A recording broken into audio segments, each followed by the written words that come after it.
Saidot heerume akkaan isaarratti qarshiin baay'ee akka jiru beekta. Erga qarshiisan fudhadhee booda osoo na fuutee baddee. Yooyaa akkam jirtu hordoftoonni Saaroon Entertainmentii nageenyi koo kan jaalala fi kabajaa isiniif haa baay'atu akkam jirtu nagaa keessanii ani nagaadha.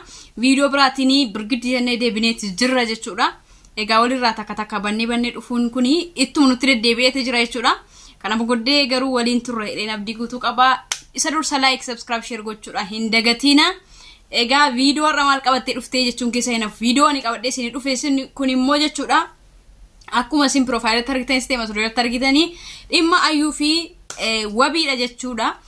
Akkuma isin beektan kan durallee ayyuun jechuudha Saidoo akka jaallattuu fi ijoollummaatti qabee akkan jaallachaa turetti yeroo isheen itti boossee wantoota garaagaraatiin mul'isaa akka isheen turte innis immoo ishee miidhu jedhee gara isheetti deebuudhaan ishee wajjin jaalala kan eeganii amma garuu haasaa isheen eegalte. Saidoon immoo abbaa qabeenyaa akka ta'e beekta. Qarshii baay'eetu akkaawuntii isaarra jira. Heerume akkaawuntii isaarratti qarshiin baay'ee akka jiru beekta. Erga qarshiisan fudhadhee booda osoo na fuutee baddee.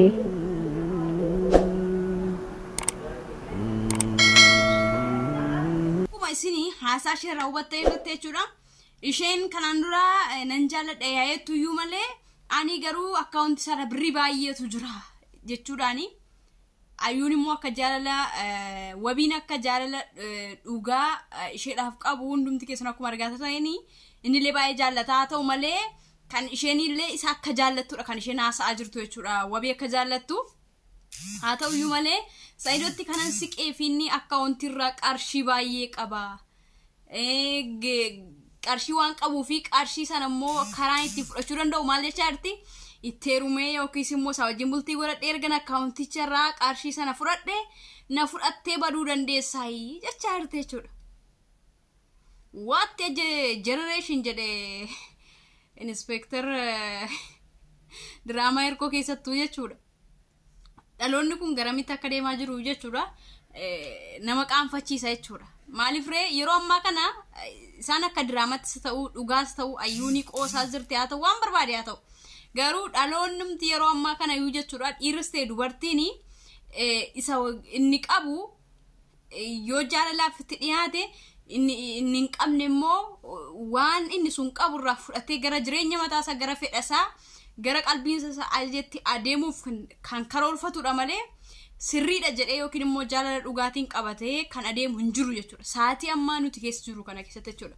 Ijoolleen keenya hedduunsa sababa kanaati kan isaanii onnee isaanis jaalalaaf kennanii qabeenya isaanis dhabanii kan isaan itti darraman kan akka kanaati jechuudha. Akkuma isin beektan Saidoon nama jabaadha, nama hojjetatudha, nama tattaaffatudha. Nama qarshii qabudha. Isheenillee kanarraa fudhadheeni si duukaa deebi'ee si duukaa jaalladha. Atis na jaallattaa, anis sin jaalladha. Kanaafiyyuu erga sana booddee immoo na fudhattee badda. Kana jechuun jireenya wabii ammallee kiyyoo biraa keessatti kuffisuudha jechuudha. Heerume akkaawuntii isaarratti qarshiin baay'ee akka jiru beekta. Erga qarshiisan fudhadhee booda osoo na fuutee baddee. Waan na jaallattuu fi sana booddee na fudhattee yoo badde maal rakkoo qabaa itti? Dhiirri jaalalaa fi jilgeenfata malee qawweedhaaf hin jilgeenfatu. Namni kun dhugaa dhalee itti walii galeessi osoo kana godhe maal ta'uu danda'a?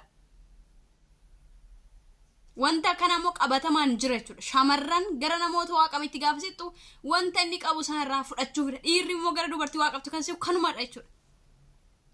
Malee jaalala dhugaarratti hundaa'e miti jechuudha. Nama kanatti garuu hanga meeqaatti fuudhuu dandeessatte nama jajjabeessa turte akkasumallee nama jaalalan siif qaba sin jaalladha jettee ofitti nama deebisteera. Garuu isheen ilaalchi isheen qabdu garuu akka kana jechuudha.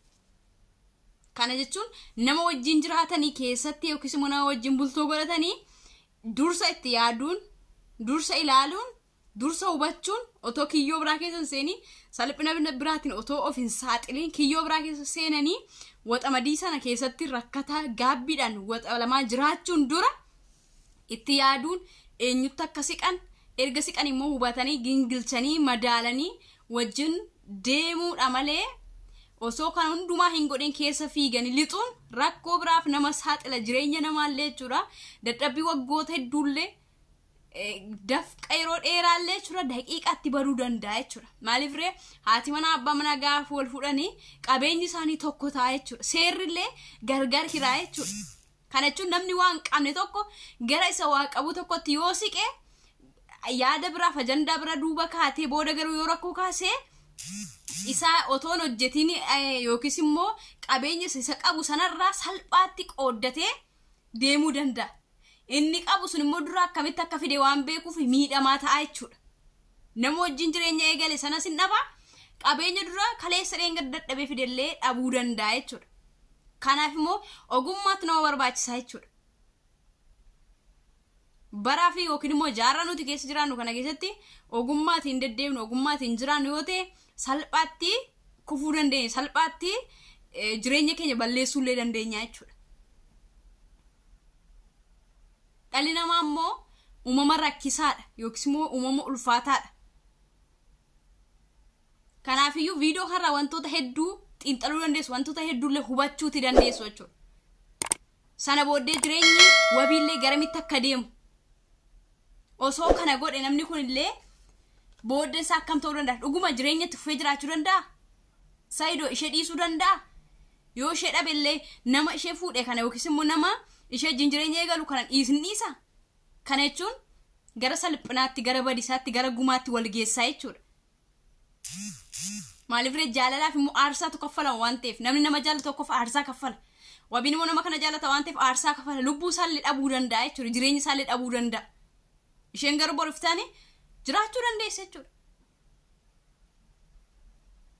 Qabeenyi yoo jaalalli jiraate immoo qabeenyi hojjetanii dhufuu danda'a. Kan salphaatti karaa jallinaatiin dhufe salphaatti illee nama harkaa baduu danda'a. Maaliif ree akkaataatti dhufe hin beeku waan ta'eef namni waan tokko fide dafqee fide tokko akkamitti akka fide waan beekuuf akkamitti baaseetti karoorsu beeka. Garuu namni akkasumatti salphaatti waa argate tokko immoo hin beeku. Maaliif ree karaa inni irra dhufe yookiis immoo adeemsa inni deemee dhufe sun isaaf salphaa waan itti fakkaatuuf salphaatti balleessuu danda'a. Kanaafiyyuu qabeenyi karaa salphaatiin dhufe karaa salphaatiin bada. Karaa ulfaataatiin kan dhufellee adeemsa hedduu keessi dabarsee wantoota ulfaataalee si dabarsuu danda'a jechuudha.